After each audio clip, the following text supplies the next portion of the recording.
আসসালামু আলাইকুম, ভালো আছেন? এগুলা কি বোতল? মানে বিক্রি করতে যাচ্ছেন নাকি?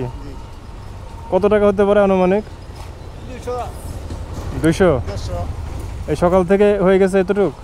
হ্যাঁ, তো অল্প টাইমে তো ভালোই হয়েছে। তাহলে ভোর 4টা?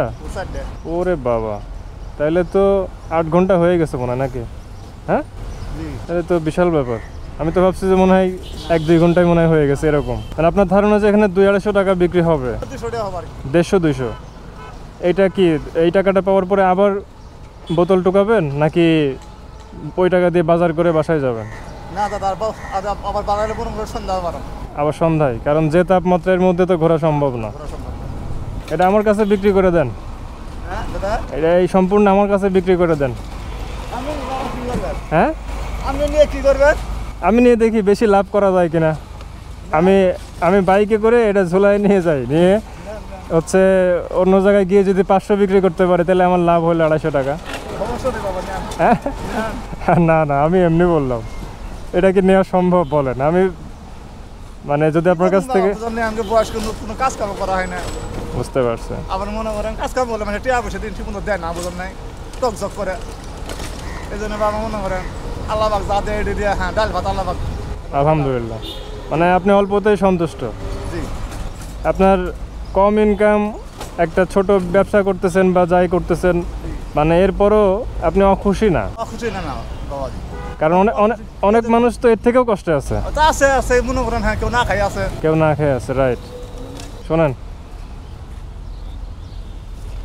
এই 500 টাকা রাখেন, ওই বাচ্চারে কিছু খাওয়ায়েন। ওই বাচ্চাকে দিলাম, ওরে কিছু খাওয়ায়েন। বোঝেননি আমার কথা? আপনার কোলে এটা কে? ওই আপনার মেয়েকে 500 টাকা আমি দিলাম, ওরে কিছু খাওয়াবেন, ফল টল খাওয়াবেন। হ্যাঁ, যান। আর আপনার জন্য হচ্ছে 1000।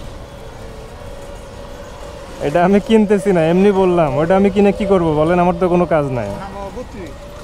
1000 টাকা আপনাকে দিলাম, আপনার যেটা বিশেষ প্রয়োজন আজকের দিনের জন্য, যদি হয় এই টাকা দিয়ে আপনার চাউল কিনলে ভালো হবে, ওইটাই করবেন। যদি আপনার মন চায় যে না আমি 2টা মুরগি কিনে নিয়ে যাব, বাবা বর্তমানে একটা লুঙ্গি নাই। লুঙ্গি নাই, তাহলে একটা লুঙ্গি কিনেন। হ্যাঁ, চাই নিছি। আচ্ছা আচ্ছা, এইগুলা কি এর মধ্যে? এই জিনিসটা তো ছাড়তে হবে বাবা। পাতলা বদলি বুঝেন নাই, না খাইলে তো বাবা হয় না, বুঝেন নাই। না, হয় এটা না খাইলেও হয়। দিনে মনে করেন এটা দুইটা, না না, দুইটা কিনছি, এটা খাইছি, আর মনে করেন। আমি আপনাকে একটা কথা বলে শোনেন। এই যে সিগারেট বলেন বা পান বলেন, এই জিনিসগুলো একটা নেশা। নেশা বাবা, নেশা। এটা একদিনে ছাড়া সম্ভব না, কিন্তু চেষ্টা করলে আস্তে আস্তে ছাড়া সম্ভব। জি, যদি পান খান, জর্দাটা খায়েন না। আর যদি সিগারেটটা পুরোপুরি বাদ দিতে পারেন, এটা আলহামদুলিল্লাহ ভালো। একদিনে হয়তো পারবেন না, দিনে দিনে চেষ্টা করেন। একটা জিনিস দেখেন, আমরা এই দুনিয়াতে সারা জীবন থাকবো না, থাকবো একটা সময় সবাইকে চলে যেতে হবে। এখন আপনাকে পরকালে গিয়ে বা কবরে যদি আপনাকে এইটার জন্য শাস্তি পেতে হয়, বা পরকালে যদি আল্লাহ আপনাকে জিজ্ঞেস করে যে এই টাকা উপার্জন করে টাকা দিয়ে হারাম জিনিস কেন খাইলা, কি উত্তর দিবেন? বা যারা খায় তারা কি উত্তর দিবে? এটা আল্লাহর সামনে আমরা লজ্জা পাবো না? তখন আর সুযোগ পাবো না, কিন্তু যে আমি দুনিয়াতে আবার আসি, আবার ভালোভাবে চলে সেই সুযোগ পাবো না। এই জন্য আপনাকে একটা অনুরোধ করলাম, আপনি আস্তে আস্তে সিগারেটটা ছেড়ে দেন। ছেড়ে দিন বাবা, ছেড়ে দেন। আর পানটা যদি খান তাহলে জর্দা বাদে খায়েন।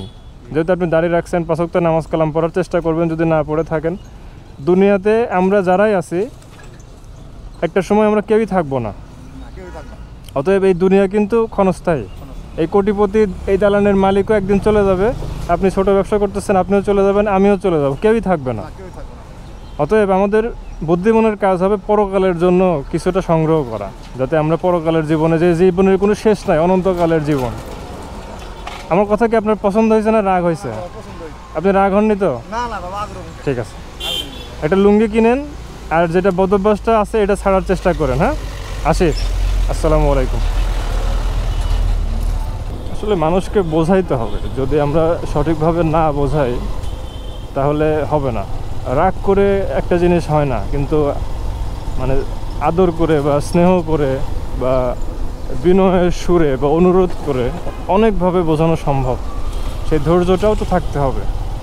আমরা তো বর্তমানে মানুষ হয়ে গেছি উচ্ছৃঙ্খল বেশি, মানে আমাদের মধ্যে ধৈর্য শক্তি নাই, আমরা নিজেরাই তো মানে অনেক কিছু বুঝি না, আরেকজনকে বোঝানোর টাইম কই আমাদের, এরকম একটা ব্যাপার হয়ে গেছে। তো আপনি যতটুকু জানেন ইসলাম সম্পর্কে, সেই জিনিসটা তো আরেকজনকে জানাইতে হবে, না জানাইলে এটা আপনার দায়বদ্ধতা থেকে গেল। আপনার দায়িত্ব ছিল যে আপনি যে জিনিসটা জানেন বা একজন মুসলমান ভাইকে সেই জিনিসটা জানানো, বা একজন অমুসলিমকে জানিয়ে ইসলামের পথে নিয়ে আসা। এই জিনিসগুলো তো আসলে ভেতর থেকে আসতে হবে। তো উনি যদি এই যে আমার এই পরামর্শ থেকে বা অনুরোধ থেকে যদি সিগারেটটা ছাড়তে পারে বা পানে জর্দা খাওয়া ছাড়তে পারে, আমি জানি না আমি সওয়াব পাবো কিনা, কিন্তু ওই মানুষটা তো গুনাহ থেকে বেঁচে গেল। আল্লাহ যদি খুশি হয়, কোন খুশির কারণে, কিসের থেকে আল্লাহ কোন ওসিলায় কাকে মাফ করবেন আমরা কেউ জানি না। অতএব ভালো কাজ যতটুকু সম্ভব করতে হবে। আপনাদের সুযোগ থাকলে আপনারাও করবেন। ভিডিও কেমন লাগলো অবশ্যই কমেন্ট করবেন। আর অনেকে আমার পেজে নতুন ভিডিও দেখতেছেন বা চ্যানেলে দেখতেছেন, আমার চ্যানেল পেজে অনেক ভিডিও আছে, দেখবেন। আশা করি আপনাদের সময়টা ভালো কাটবে।